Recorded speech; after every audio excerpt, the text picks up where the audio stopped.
সকালে জল খাবার খেয়ে গুয়াহাটির হোটেল থেকে বেরোচ্ছি।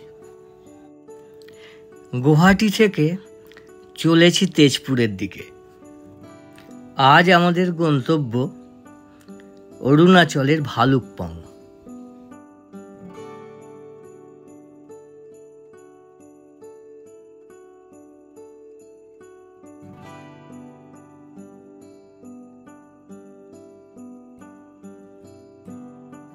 শহর ছেড়ে ঢুকে পড়েছি গ্রামের মধ্যে।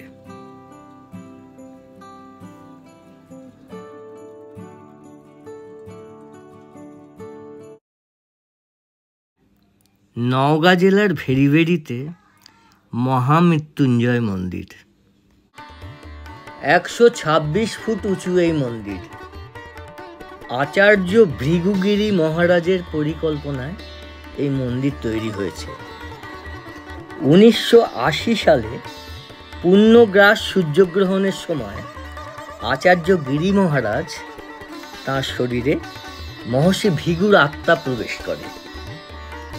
আচার্যর ধ্যানের জায়গা ছিল এটা। আচার্যর মতে এই স্থানে দৈত্যগুরু শুক্রাচার্য মহামৃত্যুঞ্জয় মন্ত্র প্রয়োগ করে দেবতাদের সাথে যুদ্ধে মৃত অসুর ও দৈত্যদের জীবন ফিরিয়ে দিতেন। 2021 সালে এই মন্দিরের দরজা ভক্তদের জন্য খুলে দেওয়া হয়। ভারতের স্বরাষ্ট্রমন্ত্রী অমিত শাহ এই মন্দিরের প্রতিষ্ঠা পুজোতে উপস্থিত ছিলেন।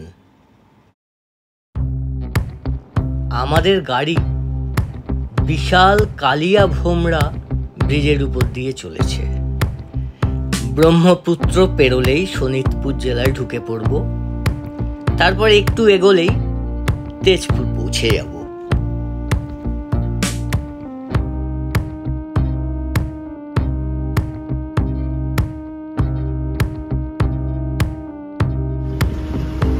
তেজপুর শহরের মধ্যে ঢুকে পড়েছি।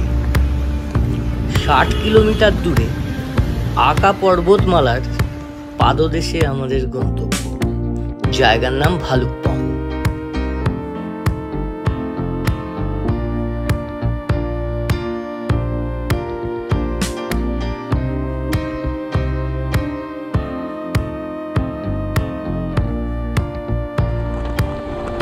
চলেছি নামেরি জাতীয় উদ্যানের মধ্যে।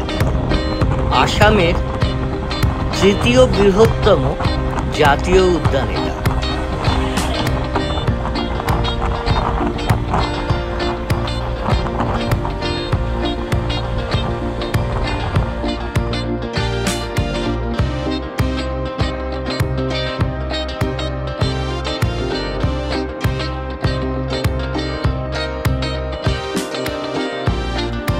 চলেছি জিয়া ভরলি নদীর পাশ থেকে। অরুণাচলে এই জিয়া ভরলির নামই কামেং। রাতে থাকবার জন্যে পৌঁছে গেলাম ভালুকপং।